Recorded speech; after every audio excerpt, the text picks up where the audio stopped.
Hello, everyone. Yes, I am back. Took a little bit of a breather on this for a hot minute, but I did say that one of the songs I wanted to cover from Eurovision that I hadn't yet was the entry for Russia. As we all know, Eurovision Song Contest 2020 is no longer happening, RIP, but that doesn't mean we're not going to still cover some of the songs that were released for the contest, especially since we know that these songs are not going to be used and recycled next year. We do hopefully will see as many artists as we can reoccur next year, but we're not entirely sure how many will actually be invited or will accept. But it'll probably hopefully be at least over 50%. Um, and Little Big is one of those artists that is up in the air right now, and that of course is the entry for Russia. They were the last entry to be announced and for their song to be released right before shit really hit the fan, so to speak, with all of this. And it was starting to become extremely prevalent in thought that this contest was going to be postponed or canceled. So it sort of stole their moment, but I don't think that's really going to slow the band Little Big down, because if you've looked at their YouTube video view, that's like 7 million, on Premiere.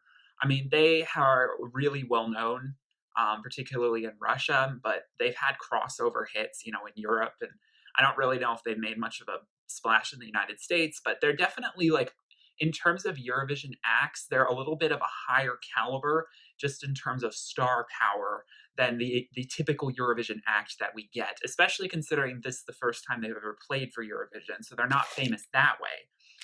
Um, but yeah, they're pretty famous in the alternative pop world, and they are a bit more of a Weird Al Yankovic style group.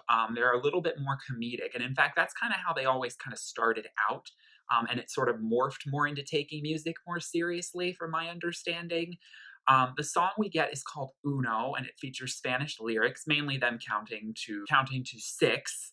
Uno, dos, tres, cuatro, cinco, seis. And then much more sort of playful, childlike lyrics that do kind of remind me a little bit of that song "I'm a Gummy Bear." You know what song I'm talking about. If you don't, you don't. But check it out. There's especially the line, "It's so jelly, jelly in my jelly belly." Like that's a very sort of made for kids TV lyric right there, which I got to be honest makes it hard to take this song very seriously. But I think that's the appeal of it. I think that Eurovision is about camp. Eurovision is about kind of that viral moment where people are at first a little confused and maybe a little turned off by it because it's not what they expected. But then they find themselves, realizing it's still stuck in their head weeks later, and they're coming back to it and they're realizing how brilliant it was. I think there is method behind the madness for a song like this. I mean, there's definitely some 70s inspiration with the video set and with the setting. I mean, it looks like they're straight out of the set of, an ABBA music video. And I know that that's obvious because, ABBA is a huge Eurovision staple. So I think that Little Big is taking a piss out of the contest, but in a tasteful way.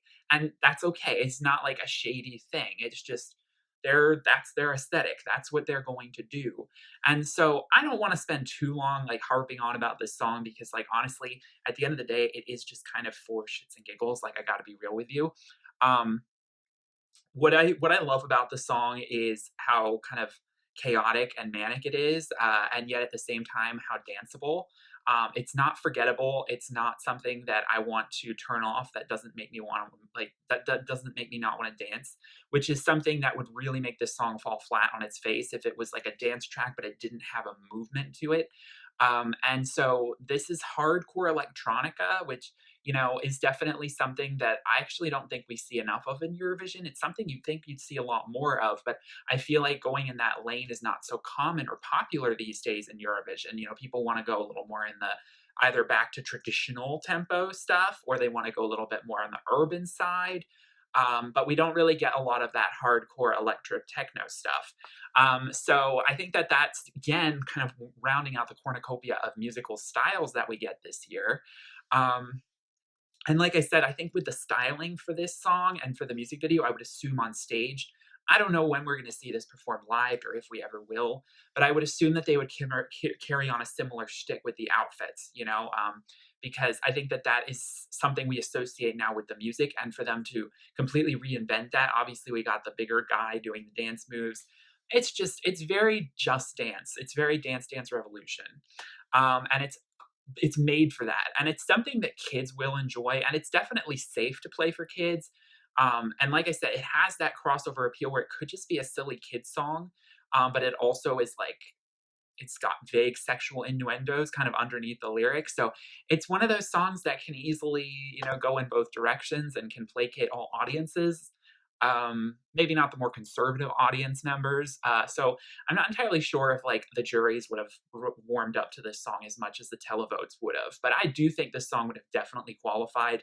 I don't see, with Lithuania being in the mix and with Iceland, I just feel like there's a little bit more star power there behind those songs, and maybe a little bit more, there's just a little bit more of a spark of creativity there.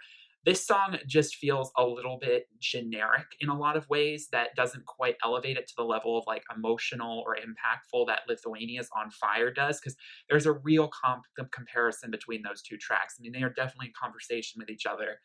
Um, so ultimately, I wouldn't see this song winning over those countries, but I would have definitely seen it qualifying. And I definitely was at first very put off, but then really turned on by it. Um, so let me know in the comments what you thought. I just wanted to quickly share my thoughts on this. I definitely think this would have qualified. I could have seen this coming in the top 10. A lot of people think that the reason why it goes uno, dos, and then it's like kind of hard to hear the trace part is because they're trying to emphasize that Russia has come in third place like 2 times in the last 3 or 4 years. So that's, maybe some little subtle shade there, but, I don't know. Anyway, yeah, who knew that like slightly vague mariachi, but like mostly very hardcore Eastern European techno, with a bit of a 90s pop girl, kind of a Barbie girl kind of a sensibility a bit to it with the processing of the vocals and the sort of computerized demeanor of the song. Who would have thought that a song like this in 2020 would be a moment? But I think it actually was a perfect time for them to put it out. And in this contest, it stands out. It really does. And that's important. It's just a pity we won't get to see it in the Eurovision stage like that. But we might see Little Big next year. We might. We don't know yet. Jury's still out on that. So again, like I said, let me know what you thought in the comments. I hope you all are safe and well, and I will see you all in my next video. Please give this a like if you enjoyed and subscribe for more content. I'll see you all in my next video. Peace, love, and light. Bye.